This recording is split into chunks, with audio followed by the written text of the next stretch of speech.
Hello friends, welcome to recipe आना। मैं सौम्या सिंह। आज हम आपके लिए 4 किलो का 2 टियर केक बनाने वाले हैं और वीडियो देख के आप समझ गए होंगे, फोटो देख के, कि ये कोकोमेलन थीम का होने वाला है। वैसे आप इसे किसी भी तरह डेकोरेट कर सकते हैं। तो यहाँ मैंने टिन ले लिया है 8 इंच का और 6 इंच का।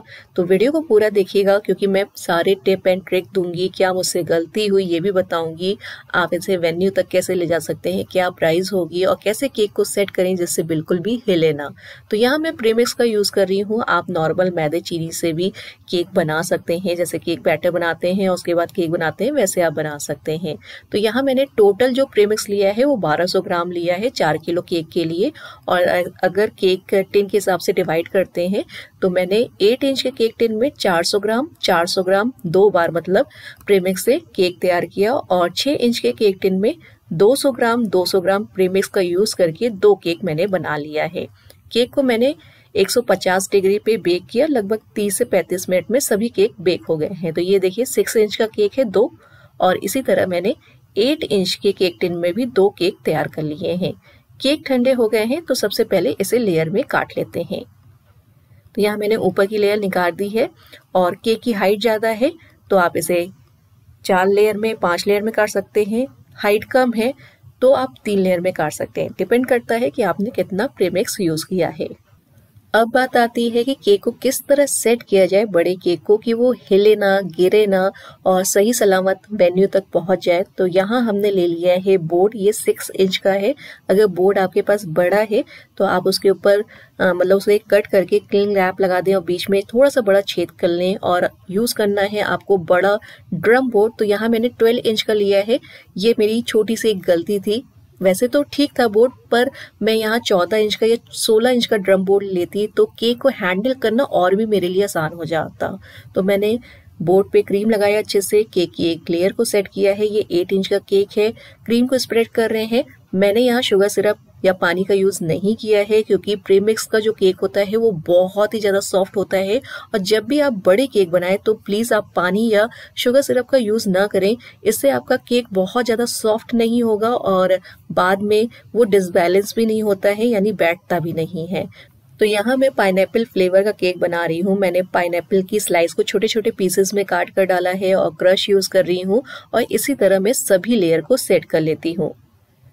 तो यहाँ मैंने आपको सबसे पहले बताया कि आपको बड़ा ड्रम बोर्ड यूज़ करना है। हमेशा जब भी आप बड़े केक्स बनाएं तो ड्रम बोर्ड का ही यूज़ करें।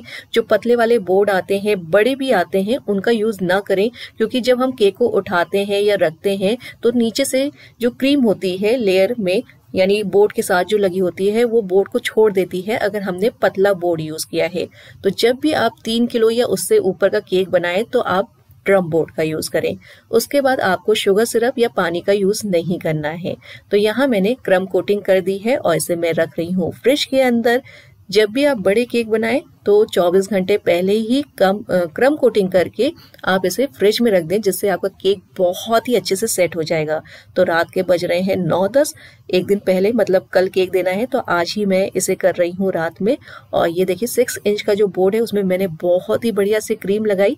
और इसी तरह जैसे मैंने पहले 8 इंच के केक को सेट किया है वैसे इसे भी सेट कर लेते हैं। यानी क्रीम लगा रहे हैं और इसमें जो वो पाइनएप्पल के पीसेस है इसे डालेंगे और क्रश डालेंगे और इसी तरह सभी लेयर को सेट कर लेते हैं।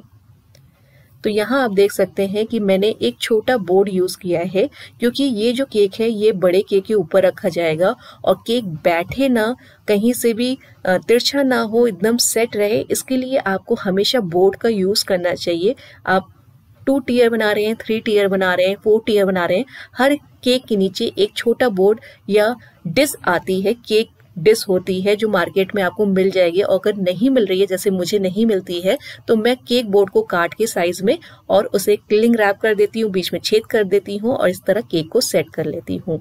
तो इस केक में मैं स्टिक लगा रही हूँ क्योंकि ये हाइट वाला केक है और 6 इंच का है, छोटा भी है, तो मैंने 3 इसमें स्टिक डाल दी है। जो पनीर टिक्का वाली स्टिक आती है, तो अब ये केक बिल्कुल भी नहीं हिलेगा।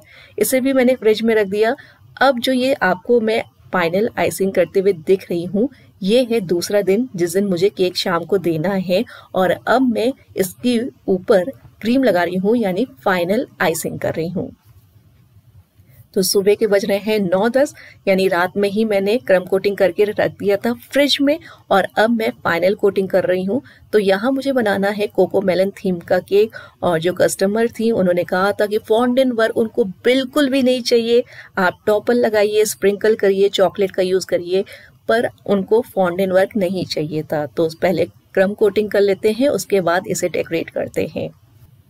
नीचे वाले टियर को मैं लाइट ग्रीन कर रही हूँ और ऊपर वाले टियर को मैं ब्लू करूँगी, लाइट ब्लू। तो मैंने कुछ इस तरह का कॉम्बिनेशन रखा है। आप कोई भी कलर कॉम्बिनेशन कर सकते हैं, जैसा आप केक बना रहे हैं जिस पैटर्न का। मैं आपको यहाँ सिर्फ एक आइडिया दे रही हूँ कि केक को किस तरह असेंबल किया जाए, कैसे डेकोरेट किया जाए। और यहाँ मुझे फॉन्डेंट यूज़ नहीं करना है, तो मैं क्या यूज़ करूँगी जिससे ये केक खूबसूरत लगे। तो यहाँ मैंने केक डावल ले लिया है, इसे डालेंगे और इसके ऊपर हमें एक और केक रखना है जिससे केक बैठे ना। तो ये आपको मार्केट में आसानी से मिल जाएगा, जहाँ केक मिलता है, सामान मिलता है, नहीं तो आप ऑनलाइन भी ले सकते हैं। ये बहुत ही ज़रूरी होता है जब हम लोग बड़े केक्स बनाते हैं और आपको कहीं से 10 किलोमीटर 20 किलोमीटर ले जाना है, तो आप केक डावल का यूज़ करें। और अगर आप घर के लिए या आसपास के लिए ही बना रहे हैं तो आप स्ट्रॉ भी इसमें लगा सकते हैं।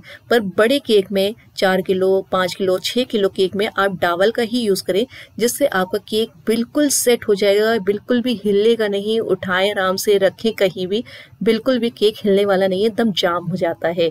तो यहाँ मैंने 6 इंच का केक लिया है, इसके ऊपर भी हम फाइनल कोटिंग कर देते हैं। और मैं यहाँ सिलिकॉन ब्रश से डिज़ाइन बना रही हूँ। केक को आप किसी भी तरह डेकोरेट कर सकते हैं।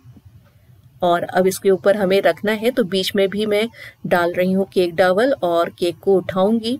नीचे बोर्ड लगा है तो बहुत ही आसानी से इसे पकड़ सकते हैं और बीच में छेद भी है, तो ये जो डावल है इसे हम बीच के छेद में डालेंगे और उसके बाद जैसे ये थोड़ा सा नीचे जाएगा, केक को मतलब हाथ को हटा लेंगे तो केक अपने आप नीचे बैठ जाएगा। और जो आपको गैप दिख रहा है उसे आप क्रीम से भर दें और उसके बाद उसे क्लीन कर दें, यानी जो एक्स्ट्रा क्रीम है उसे आप हटा दें।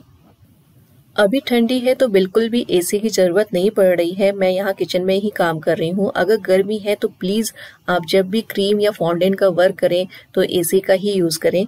तो यहाँ हमें फॉन्डेंट का यूज़ नहीं करना है, तो मैं ऊपर जो चॉकलेट गनाश होता है उसे डाल रही हूँ। तो ये वाइट चॉकलेट गनाश है। मैंने जितनी ही वाइट चॉकलेट ली उतनी ही मैंने उसमें क्रीम डाल के गनाश लिक्विड वाला बना लिया है। और केक बिल्कुल ठंडा है। जब भी आप गनाश का यूज़ करें तो केक बिल्कुल ठंडा चिल्ड होना चाहिए। तो जब मैंने फाइनल आइसिंग कर दी थी, यानी एक के ऊपर एक रख दिया था, उसके बाद मैंने इसे फ्रिज में रख दिया, गनाश बनाया, गनाश को हल्का सा ठंडा किया, उसके बाद मैंने केक निकाल के उसके ऊपर डाला है। तो ऊपर वाली लेयर में मैंने गनाश डाल दिया है, वाइट गनाश, और नीचे वाले में मैंने स्प्रिंकल कर दिया, जो कलरफुल स्प्रिंकल्स आते हैं ना, उसे मैंने डाल दिया है। और ये देखिए केक कितना बढ़िया और भरा भरा सा लग रहा है, कोई भी फॉन्डेंट वर्क नहीं है इसमें। तो यहाँ मैं इसे कोको मेलन थीम पे बना रही हूँ, क्योंकि आजकल बच्चों का फेवरेट है कोको मेलन। वैसे आप इसे किसी भी कार्टून से या जो भी आपके पास थीम का केक आ रहा है उससे आप इस तरह केक डेकोरेट कर सकते हैं। तो ये सब मैं प्रिंटर से प्रिंट कर लेती हूँ, हैवी जो पेपर आता है मोटा वाला। और उसके बाद वैसे ये टॉपर्स मिलते भी हैं, आप बनवा भी सकते हैं और ख़रीद भी सकते हैं, नहीं तो प्रिंटर से निकाल कर कटिंग कर कर इस तरह लगा भी सकते हैं। तो यहाँ जो कोको मेलन का थीम का केक है, ये देखिए कुछ इस तरह दिख रहा है। कोई भी फॉन्डेंट वर्क नहीं है, सब पेपर वर्क है, टॉपर वर्क है और स्प्रिंकल है, चॉकलेट है, और ये खूबसूरत सा केक बिल्कुल तैयार है। तो कमेंट करके ज़रूर बताएं कि आपको ये केक कैसा लगा, टिप एंड ट्रिक कैसी लगी, और कौन कौन से केक के डिज़ाइन देखना चाहते हैं ज़रूर बताएं। तो एक बार फिर से मिलते हैं, तब तक के लिए थैंक यू।